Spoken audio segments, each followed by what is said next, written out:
pemuda yang kudus? Boleh tunjuk tangan siapa pemuda yang kudus? Ada yang kudus? Gak ada ya? Gak ada tunjuk tangan sebenarnya. Kalau gitu yang gak kudus boleh angkat tangan. Yang gak kudus siapa? Hari ini kita harus mengambil satu keputusan. Saya mengambil tema ini karena melihat situasi zaman yang sudah sangat merindukan. Dulu zaman anak saya masih kecil, ya, Pak Habakuk pernah cerita. Pak Habakuk pernah cerita di satu gereja gereja besar tuh. Bapak itu pernah pelayanan. Jadi waktu itu Tuhan ngomong ke Pak Habakuk ini. Waktu dia dikasih sesi kesaksian, kalau nggak salah ya. Dari bangku Tuhan udah bilang, tuh gereja pemudanya banyak. Tapi Tuhan bilang sama Pak Habakuk, ini semuanya tak ada yang kudus. Cuma 2 orang yang kudus, yaitu kakak adik. Waktu itu saya ingat ceritanya. Itu belum zaman handphone, ya. Jadi begitu banyaknya ketidakkudusan di kaum muda, apalagi zaman handphone sekarang. Kita buka dulu Mazmur 119 ayat 9. Dengan apakah seorang muda mempertahankan kelakuannya bersih dengan menjaganya sesuai dengan firman-Mu. Dengan menjaganya sesuai firman. Jadi anak-anak muda tidak akan bisa kudus kalau tidak menjadikan firman patokan hidupnya. Ya. Di dalam 1 Petrus 1 ayat 16 di sana Tuhan berkata, kuduslah kamu sebab aku ini kudus. Jadi patokannya adalah firman Tuhan. Ya. Ada orang menjadikan patokannya itu manusia. Ya. Dia aja pelayan gak kudus kok. Main aku kudus-kudus. Ya. Jangan kita jadikan patokannya manusia. Tuhan menjadikan dirinya menjadi patokan. Kuduslah kamu sebab aku kudus. Tuhan gak bilang kuduslah kamu sebab si Musa kudus. Tuhan gak bilang kuduslah kamu sebab Abraham kudus. Tuhan gak bilang kuduslah kamu sebab Yusuf kudus dan seterusnya. Tapi Tuhan kasih patokannya, kuduslah kamu sebab aku kudus. Amin. Jadi anak muda, jangan kau jadikan manusia patokan. Ya, jangan dijadikan patokannya manusia. Karena kalau kita menjadikan patokan manusia, kita nanti bilang, saya tahu itu ketua sinode loh. Saya tahu itu ketua panitia Natal nasional loh. Nah, tidak ada perintah Tuhan, ya, anak muda menjadikan patokan kekudusannya manusia, sekalipun manusia itu sempurna dalam tanda petik, ya, tapi standarnya adalah Tuhan Yesus. Ingat, Tuhan tuh gak pernah kasih perintah yang kita gak bisa kerjakan. Sedangkan saya sebagai orang tua gak pernah saya kasih anak saya perintah yang dia gak mungkin kerjakan. Misalnya anak saya kelas 3, istri saya bilang, Kayla, bawa dulu motor ini, pergi dulu kau belanja ke BBC. Gak akan pernah. Jadi kalau Tuhan bilang kuduslah kamu sebab aku kudus, itu sangat bisa kita kerjakan. Amin. Amin. Ya, amin. Dan patokannya adalah firman. Jadi jangan pernah, udahlah malas lagi aku gereja, kenapa? Dia aja pemain musik ternyata kayak gitunya. Dia aja pendeta kayak gitunya. Ya kan? Kalau rohaniawan aja kayak gitu loh. Tidak boleh. Urusan kekudusan, urusan pribadi. Tuhan tidak pernah suruh kita jadi patokannya manusia, siapapun itu. Ya, ini poin pertama dipegang ya. Mengapa kaum muda gagal kudus? Karena itu tadi patokannya salah. Yang pertama, mereka jadi patokannya manusia. Yang kedua, mengapa mereka gagal kudus? Ya, mereka bilang, ini zaman gak usah lah kayak hidup manusia zaman kuno sih. Sekarang zaman modern. Ya, semua orang lah nonton situs porno. Semua orang kok pacaran gak bagus. Saya nggak tahu aja di pojok sekolah sana ada bapak-bapak pohon di sana tuh si Abi itu cium-ciuman gitu katanya. Zaman ini memang sudah rusak seperti zaman Nuh. Tapi ingat, ya, kita jangan menjadikan patokan kita juga zaman. Kalau itu kita jadikan patokan, nggak akan pernah kita kudus. Coba kita buka dulu Kejadian pasal yang ke-6, ayatnya yang ke-9. Inilah riwayat Nuh. Nuh adalah seorang yang benar dan tidak bercelah di antara orang-orang sejaman, bukan segereja loh, bukan sekampung, bukan sepuan, bukan se-STM. Sejaman berarti sedunia. Bisa ngebayangin betapa tertekannya dia menjalankan hidup benar di tengah-tengah manusia sejamannya yang gak sejalan dengan dia. Saya bisa ngerasain kalau saya ada di komunitas yang saya rasa ini orang aneh-aneh banget, itu udah gak nyaman loh. Kita ngerasain ini orang banyak kali munafiknya, ini orang, betul gak? Ya, kita tuh udah rasa gak nyaman. Bisa nggak kita mikirkan ketidaknyamanan yang dirasakan oleh Nuh, tapi dia bisa hidup benar? Tahu nggak kenapa? Karena patokannya bukan keadaan zaman, tapi patokannya adalah apa? Firman. Seperti Mazmur 119 ayat 9 tadi. Dengan apakah seorang muda dapat mempertahankan kelakuannya bersih? Dengan apa katanya?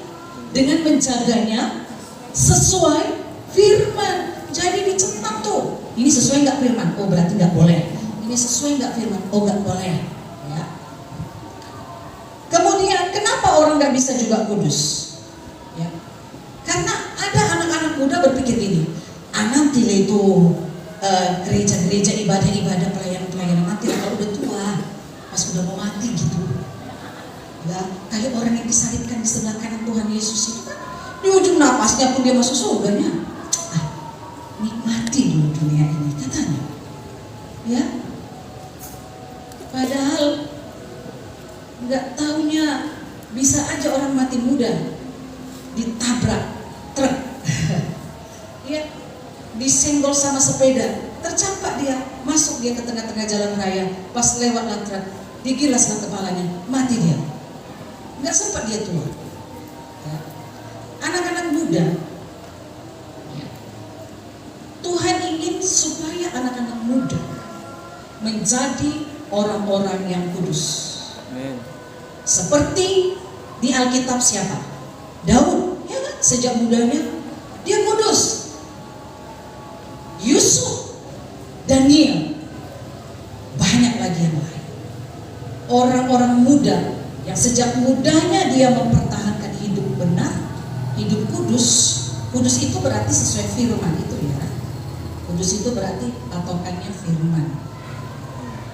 Ketika dari masa mudanya mereka mau menjadikan firman patokannya, makanya mereka dimuliakan di masa tuanya. Bukan hanya di masa tuanya, sejak muda pun dia sudah dimuliakan Tuhan, ya kan? Daud jadi raja, Yusuf, Daniel, ya benar-benar kudus, bukan kelihatan kudus. Tahu nggak bedanya? Tahu lah ya kan? Benar-benar kudus ya benar-benar kudus. Ya nggak pakai tipu-tipu, nggak pakai jaim-jaim. Tuhan mau kita benar-benar kudus. bukan berpenampilan kudus, ya kan? Coba ingat, tokoh Alkitab yang suka berpenampilan kudus siapa? Alita lagi ya kan? Jalannya diatur-atur, pakai jubah panjang-panjang, jenggotnya pun harus panjang, ya kan? Batuknya pun harus diatur. Gak laku sama Tuhan begitu. Yang Tuhan mau kita benar-benar kudus, bukan kelihatan kudus. Katakan amin. Kaum muda GPDI Kepri, jadikan patokan kekudusan adalah Tuhan. Ya, firman Tuhan, menjaga hidupmu sesuai dengan firman. Ya, tadi di awal saya sampaikan Pak Abaku bilang ada pernyataan Tuhan, dan waktu itu dia sampaikan ke depan mereka. Memang mereka mengaku nangis di situ, dan akhirnya terjadilah lawatan Roh Kudus pada waktu itu. Itu zaman belum zaman handphone. Jangan biarkan diri kita dicemari oleh apa yang sedang ada di depan kita yang berlaku di zaman ini.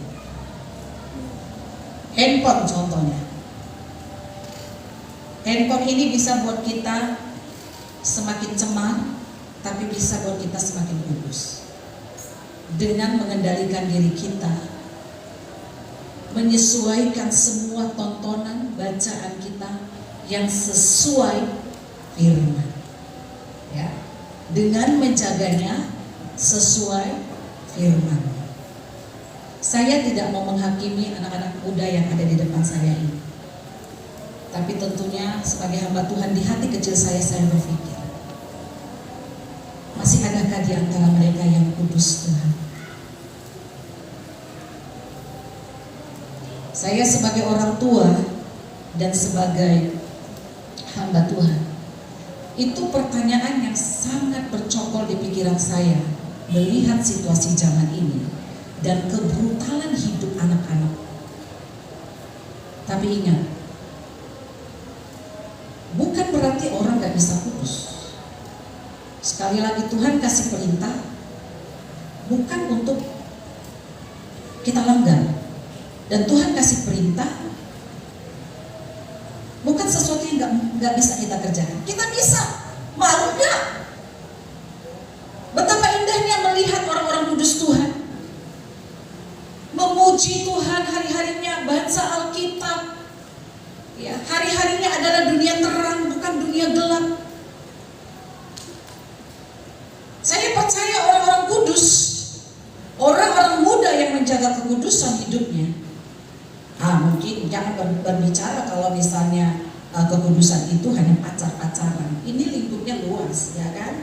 Ada yang sirik-sirikan, itu kan sudah gak kudus. Pokoknya kalau ada dosa bercokol di hidupnya kan gak kudus. Iri-iri hati, sikut-sikutan,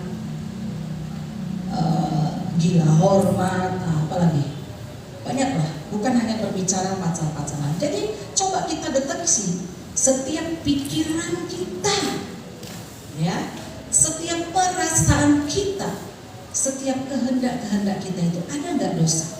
Dengan apa? Standar mendeteksinya adalah Alkitab.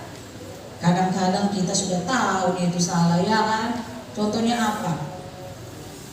Kita tahu nggak boleh ngegosip orang, kita masih ngegosip. Contoh. Kita tahu nggak boleh nonton pornografi, tapi kita tonton. Jadi bagaimana ini? Ini zaman sudah sangat rusak.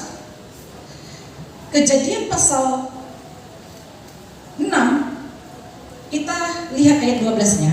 Allah menilik bumi itu dan sungguhlah rusak benar, sebab semua manusia menjalankan hidup yang rusak di bumi. Saya pikir ini berlaku juga di zaman ini. Manusia sungguhlah rusak benar. Rusak apanya? Bukan rusak handphonenya, ya kan? Rusak apa? Dalam menjalani hidup mereka sudah duniawi, patokannya dunia. Saya yang cemar akan diberkati Tuhan. Apa yang kita lakukan dulu, itulah kita sekarang. Apa yang kita kerjakan sekarang menentukan apa nanti yang terjadi di depan kepada kita.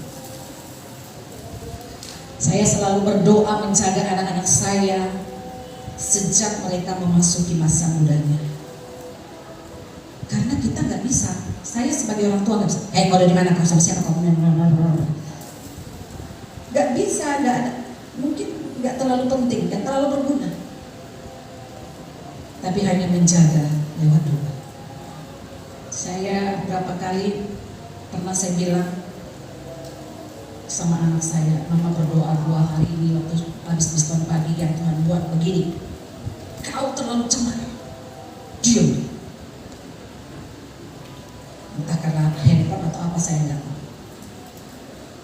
Jadi mari kita menjaga anak-anak kita sesuai dengan firman-Nya. Amin.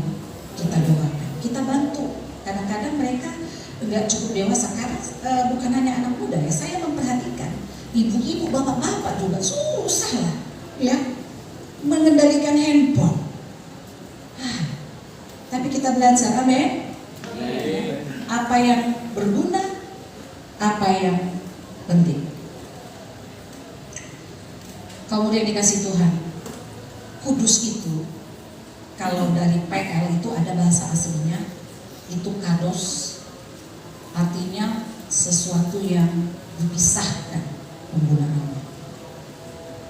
Terus kalau di bahasa Yunani itu ada 2, hagios, sama satu lagi itu heiros. Itu pengertiannya ilahi. Berarti standar kekudusan kita itu kita seperti ilahi. Amin. Itu bahasa aslinya. Jadi jangan kita turunkan standarnya seperti maunya kita. Standarnya adalah standar ilahi. Kita harus seperti Tuhan. Jadi apa yang disebut kudus itu adalah Roma 12, coba kita buka dulu. Ayat yang kedua, janganlah kamu menjadi serupa dengan dunia ini. Oke? Jadi kita dipisahkan. Ketika Tuhan bilang Israel itu adalah bangsa yang kudus, Israel itu dipisahkan dari dunia dengan segala patokan-patokannya. Imamat 20 ayat 26, kuduslah kamu bagiku, sebab aku ini Tuhan kudus, dan aku telah memisahkan kamu dari bangsa-bangsa lain supaya kamu menjadi milikku. Jadi jangan katakan kita ini milik Tuhan dan Tuhan milik kita kalau kita tidak kudus. Masih tipu-tipu, bohong-bohong, ya kan? Masih sikut-sikut, masih cabul, masih mau menang sendiri, egois. Jelas tadi dikatakan bahwa kita menjadi umat kepunyaan Allah kalau kita kudus. Tadi Roma berkata apa? Janganlah kamu menjadi serupa dengan dunia ini. Ya, jangan menjadi serupa. Berarti berbeda. Kalau orang dunia pacaran, cium-ciuman, kamu berbeda. Amin. Kalau orang dunia pacaran, pilih tempat yang gelap, yang remang-remang di bawah pohon, yang lampunya kalau bisa hampir-hampir mati atau 5 watt. Maksudnya apa tuh cari tempat-tempat gitu? Beda. Anak Tuhan harus pacaran di bawah lampu 100 watt. Amen. Katakan amin. Jelas kalau udah terang-terang. Ada satu tempat di Jawa, saya lupa di mana. Itu kalau udah malam, seperti sudah diterima lingkungan gitu. Itu jalan itu gelap remang-remang. Dan setiap malam sampai pagi di situ anak-anak muda udah peluk-pelukan, udah apa segala macam, sampai yang aneh-aneh, yang paling aneh terjadi di sana. Ya, banyak orang di sana. Saya waktu kuliah dibawa sama dosen waktu penginjilan. ada libur sekolah, ada beberapa mahasiswa dipilih untuk ikut penginjilan sama dosen ke Jabodetabek, Jakarta, Bogor, Tangerang, Bekasi. Kami keliling-keliling sampai juga kami ke Bangka Belitung. Kami keliling-keliling lah tuh 1 bulan sama dosen, mahasiswa. Ya. Setelah kami selesai penginjilan, dosen kami baik, ayo sekarang kita menikmati katanya ya. Dibawa kami jalan-jalan ke Ancol. Jalan-jalan ke Ancol, seumur-umur saya belum pernah ke Ancol lah, ya kan? Ya, itu baru pertama kali. Udah sama teman-teman di kampus, kita jalan-jalan di sana. Jadi itu zaman saya kuliah loh. Ya udah sebegitu cemarnya anak-anak muda. Jadi ada kayak air mancur gitu ya kan, terus ada kolam-kolam. Disitulah terang-terang tuh, kan siang-siang tuh kesana, terang-terang cuma. Padahal itu daerah lintasan orang gitu. Aduh, ayo kita jauh, soalnya ada monyet, kata dosen kami. Ada monyet katanya langsung. Ya, karena maksudnya gini, gak layak manusia seperti itu. Binatang yang cumbu-cumbuan di depan umum istilah. Kalau manusia berarti ini, aduh, ayo kita jalan di sini. Ada monyet katanya. Bayangin. Saya sebagai hamba Tuhan memiliki kekhawatiran dengan zaman ini. Tapi di satu sisi hati saya berkata bahwa Tuhan itu adalah Tuhan segala zaman. Dia sanggup menyatakan lawatannya di segala zaman. Hati saya terhidup. Amin. Saya gak sanggup melihat situasi ini, tapi Tuhan pasti bertindak. Gereja, pelayan, pendeta, ambil tindakan. Orang tua, bantu anak-anak untuk hidup kudus. Cover mereka dalam doa. Supaya mereka menjadi pemuda-pemuda yang dikatakan dalam Yoel 2 ayat 28. Apa isinya? Aku akan mencurahkan rohku ke atas semua orang, ke atas anak-anakmu, ke atas orang tua, juga teruna-terunamu. Itu berbicara apa? Kaum muda. Jadi Roh Kudus juga di akhir zaman, ini akhir zaman, dicurahkan kepada kaum muda. Amin. Karena pasti kaum muda bisa kudus kalau menjaga hidupnya sesuai firman. Hari ini mungkin di ruangan ini ada yang tidak kudus. Biarlah Tuhan berbicara dia. Rindukanlah satu sosok pribadi yang berubah, berbalik arah. Kalau selama ini jalan-jalanmu tak ada sesuai firman, pokoknya sesuai hatimu, sesuai kehendakmu. Apa yang kau rasa kau suka, tabrak aja semua. Mulai sekarang jadilah anak muda yang kudus. Jadilah anak muda yang kudus, yang menjaga hidupmu sesuai dengan firman. Dengan apa seorang muda bisa kudus? Mungkin anak muda sendiri bingung, gimana aku bisa kudus kayak gini? Jalannya gimana? Mamaku teladan, bisa jadi teladan bapakku, pendetaku atau apa, tokoh-tokoh Kristen. Kayak mana aku bisa kudus?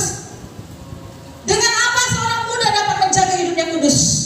Dengan menjaganya sesuai firman. Menjaga sesuai apa? Firman. Itu yang dilakukan Nuh. Makanya Nuh tetap bisa berdiri di hadapan Tuhan, di antara orang-orang sejamannya yang pasti begitu ya. Iya. Dia temukan orang-orang suka bohong, temukan orang-orang munafik, temukan orang-orang yang suka menjatuhkan dia, suka melemahkan dia, memfitnah dia. Pasti itulah kerjaan mereka itu. Sedangkan Tuhan aja nggak tahan, apalagi Nuh, ya kan? Tuhan bilang aku nggak tahan, aku mau bikin air bah. Bayangkan bagaimana hati Nuh. Tapi dia bersekutu dengan Tuhan dan menjaga hidupnya di dalam hadirat Tuhan, dalam jalan-jalan Tuhan. Maka dia selamat dari dunia yang habis mati oleh air bah. Amin anak muda. Kalau ada orang-orang di luar sana yang tidak mau menjaga kekudusan hidupnya, tapi kamu kaum muda GBD, jaga hidupmu sesuai firman. Sesuai firman. Kalau kau lihat, kayaknya aku kalau bergaul dengan orang ini jadi racun. Pisahkan dirimu. Ya. Saya selalu sampaikan, kita tahu mana teman kita yang racun, mana teman kita yang vitamin, kan gitu. Kalau dia agak racun, singkirkan. Pergaulan yang buruk merusak kebiasaan baik. Orang yang banyak bergaul dengan orang-orang yang bertobat, orang-orang preman, dari bahasanya pun nampak. Kurang ajar kalian. Nah kan gitu ya. Tapi kalau orang-orang kudus ngomongnya apa? Shalom, hai saudaraku, ya kan? Wajahnya pun ada sukacita Roh Kudus. Karena Roh Kudus memenuhi hati yang kudus. Amin. Ya, anak-anak muda, KMBK Kepri, jaga hidupmu kudus. Mulai hari ini pikirkan, dengarkan cakap saya. Suatu saat kalian akan menjadi orang tua dan hidupmu akan hancur kalau kau nggak menjadikan patokan hidupmu adalah firman. Karena zaman ini nggak akan semakin baik. Hidupmu jauh dari berkat Tuhan. Karena zaman ini nggak semakin baik. Kau nggak akan bisa melalui zaman, kecuali menjaganya sesuai dengan firman Tuhan. Kenapa lagi anak-anak muda susah hidup kudus? Karena dia bilang gini, aku kan kudus, katanya. Dia mengukur dirinya dengan standarnya. Aku ini kudus, soalnya aku nggak pernah kok nyakitin orang lain. Aku kan berbuat cabul kan sama pacar, kan sama-sama mau, nggak ada yang terlukai. Tuhan kan terlukai. Yang kedua, mamanya kan terlukai, bapaknya kan terlukai. Betul nggak? Gerejanya kan terlukai. Kalau kita mau menjadi pemuda yang kudus, kuduslah kita dalam seluruh hidup kita. Kata kudus tadi pengertiannya terpisah. Makanya kita gak boleh sama dengan dunia. Jangan ditiru-tiru ya. Oh, model baju dunia begini, belahannya sampai ke atas kali roknya. Oh, sekarang yang ngetren dengan dunia tuh bajunya itu sempit kali, nampak seluruh bodinya.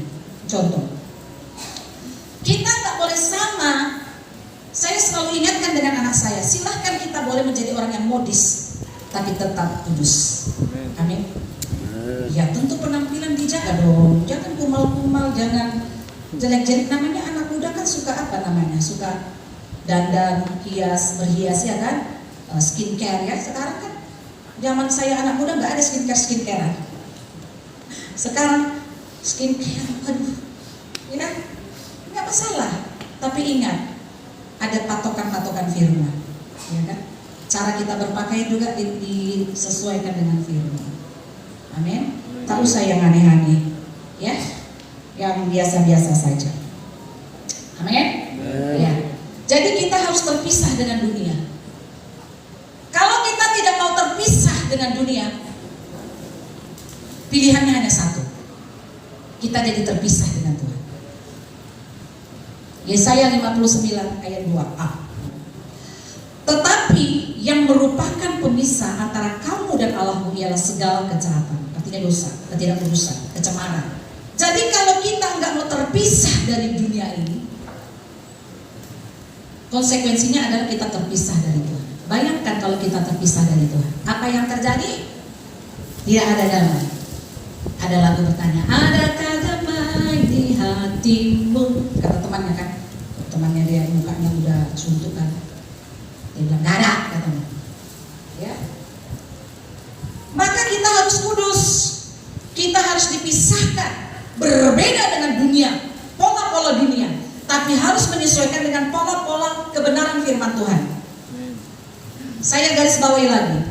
Kalau kita nggak mau menjadi pemuda yang kudus, artinya orang yang mau dipisahkan dari dunia ini supaya menjadi milik Kristus, maka konsekuensinya dia terpisah dari Tuhan. Yakobus pasal 4 ayat yang keempat, kita buka. Ini lagi ayatnya lebih menggetarkan.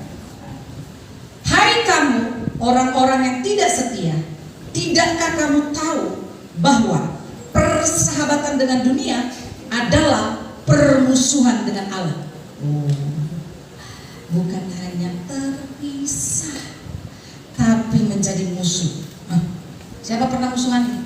Saya dulu waktu SD pernah musuhan, kan anak-anak kan ngomong sebenarnya. Ya kan, anak-anak kecil ya kan.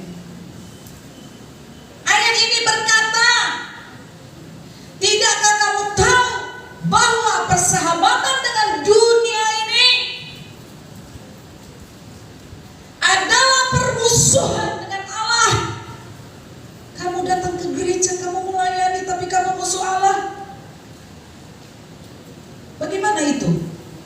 Atau saya sebagai pendeta bagikan firman, tapi saya musuh Allah. Bagaimana itu? Tidak ada perkenanan Tuhan, tidak ada jamaat, tidak ada lawatan, tidak ada pembelaan Tuhan di sana.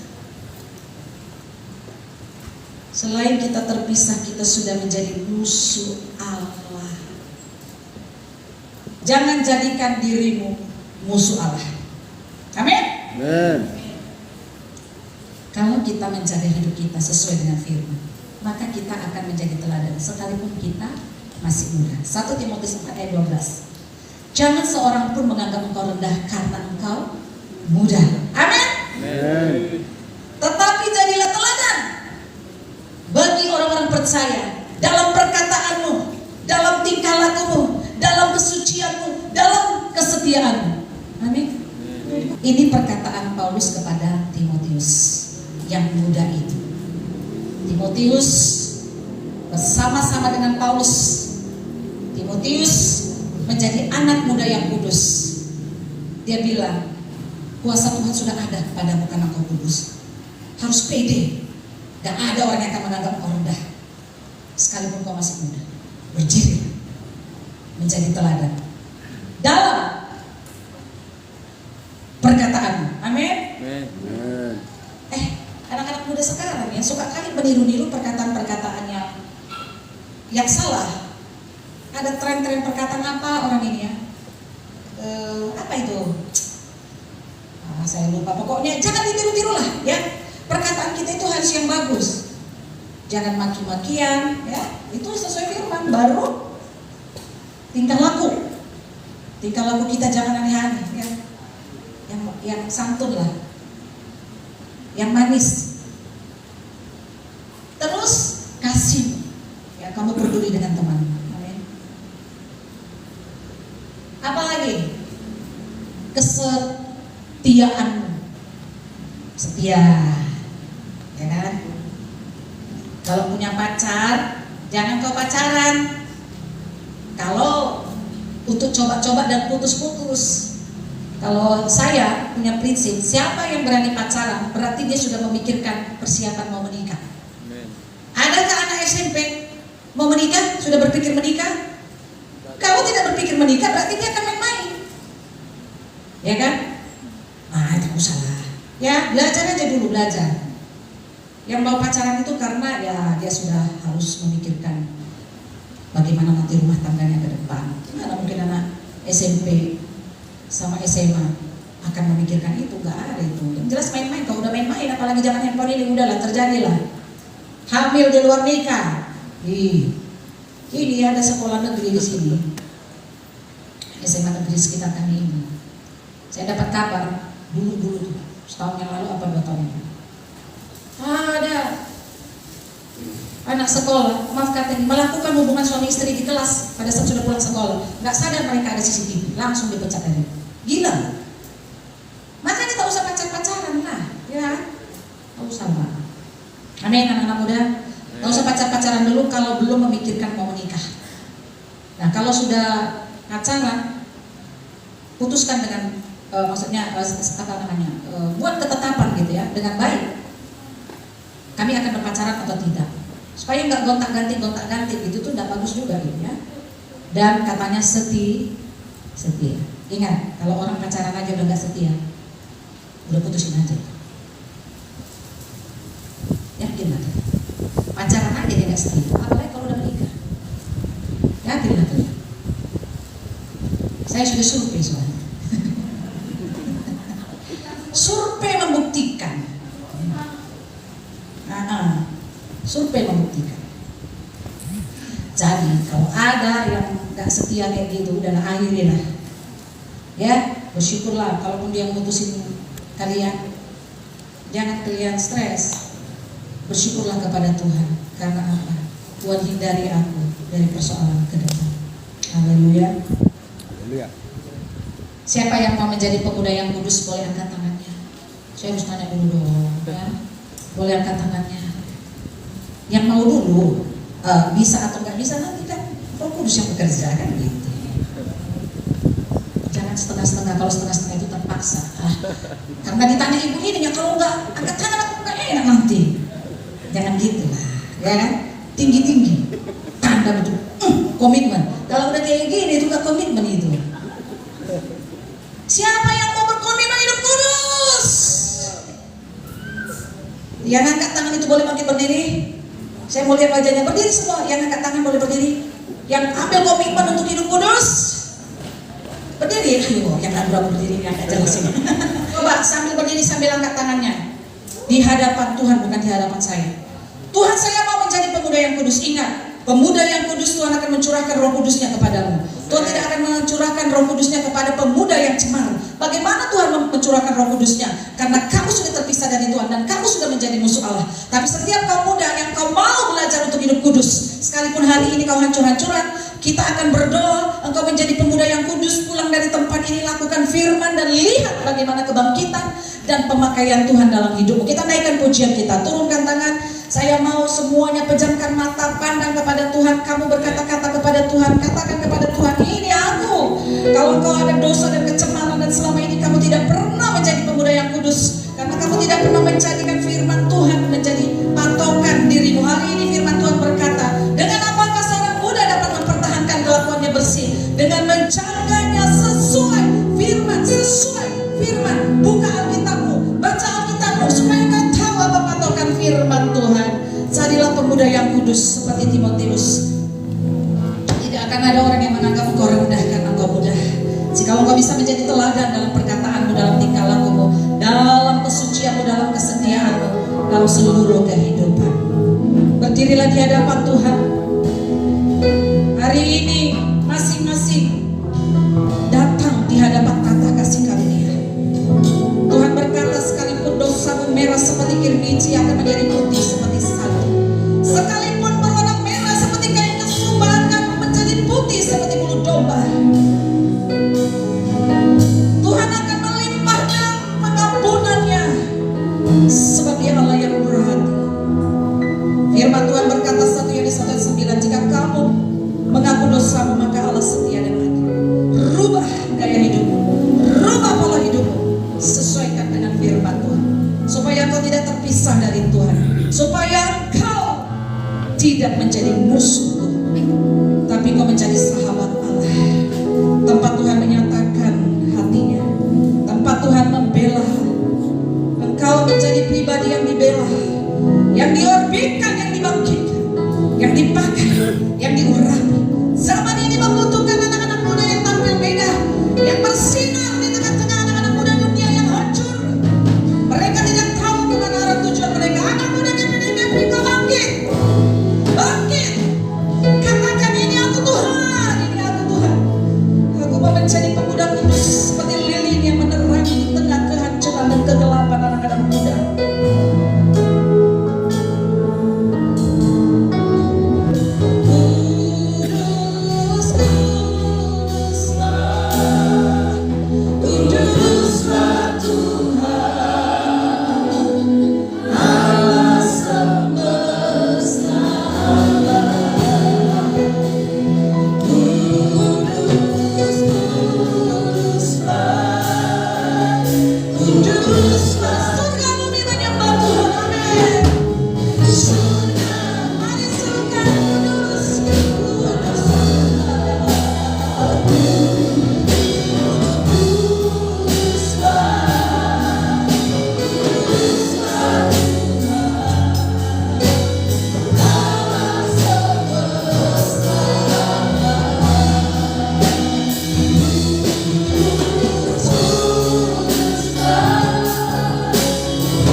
Terima kasih Tuhan.